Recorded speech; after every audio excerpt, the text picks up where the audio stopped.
मुलायम सिंह यादव का सियासी परिवार देश के सबसे बड़े राजनीतिक परिवार के रूप में जाना जाता है। भले ही सरकार रही हो या ना रही हो, परिवार का रसूख राजनीति के साथ साथ शासन प्रशासन पर दिखता रहा है। लेकिन अब इस परिवार के नीचे से भाजपा ने जमीन खिसकानी शुरू कर दी है। जहां 3 दशक से सहकारिता क्षेत्र में यादव परिवार की धमक सुनाई देती थी, अब वो समाप्त हो गई है। नमस्कार, मेरा नाम है मोहित और आप देख रहे हैं यूपी तक।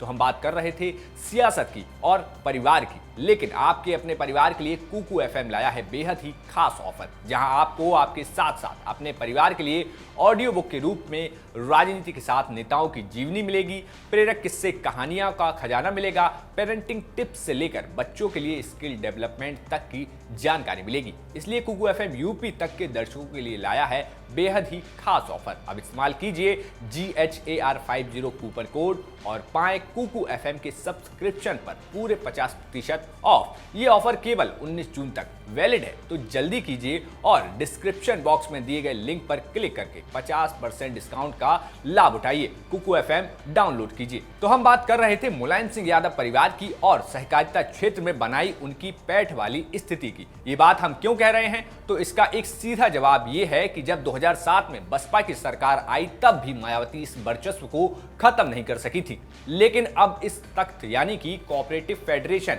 PCF के सभापति पद से शिवपाल यादव के बेटे आदित्य यादव बेदखल हो गए हैं और अब उनकी जगह वाल्मीकि त्रिपाठी PCF के सभापति और रमाशंकर जायसवाल उपसभापति निर्विरोध निर्वाचित हो गए हैं। PCF के सभापति बने वाल्मीकि त्रिपाठी बीजेपी के सहकारिता प्रकोष्ठ से जुड़े रहे हैं और उपसभापति के तौर पर जीते रमाशंकर जायसवाल RSS के अनुषांगिक संगठन सहकार भारती से जुड़े रहे हैं। इस तरह बीजेपी ने PCF की प्रबंध समिति में सभी सदस्य बीजेपी और RSS से जुड़े ही बनाए हैं। यूपी में यह पहला मौका है जब सपा सहकारिता की किसी भी शीर्ष संस्था पर काबिज नहीं है। उत्तर प्रदेश की सियासत में मुलायम परिवार का रुतबा लगातार अब कम होता जा रहा है। 2017 में सूबे में सत्ता से बेदखल होने के बाद 2022 के विधानसभा चुनाव में भले ही सपा के विधायकों की संख्या बढ़ी हो, लेकिन राज्यसभा और विधान परिषद में सदस्य उनके घटे हैं। वहीं मुलायम सिंह परिवार के 3 दशक पुरानी सहकारिता की सियासत के मजबूत किले को भी भाजपा ने पूरी तरह अब ध्वस्त कर दिया है, अपना दबदबा कायम कर लिया है।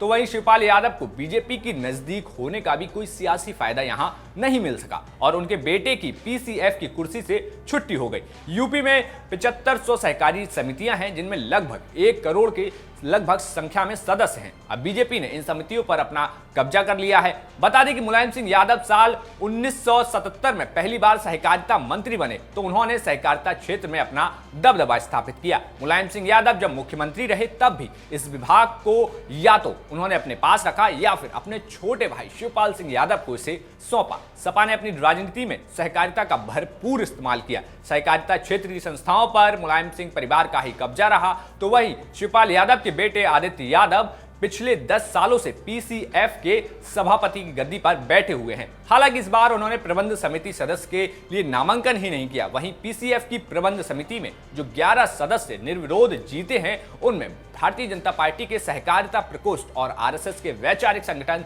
सहकार भारती से जुड़े लोग ही शामिल हैं। इस तरह से बीजेपी ने अपने PCF की कुर्सी पर काबिज होकर सपा के किले को पूरी तरह सफाया कर दिया है। तो ये थी वो राजनीति से जुड़ी जानकारी जो कि आपके लिए जानना बेहद जरूरी थी। तो इस तरीके से भारतीय जनता पार्टी ने समाजवादी पार्टी का एक और जो मजबूत गढ़ और जो मजबूत एक पकड़ मानी जाती थी, उसको भी समाप्त कर दिया है। तो अब यूपी तक पे बने रहिए और ऐसी ही दिलचस्प खबरों को जानने के लिए देखते रहिए यूपी तक। शुक्रिया।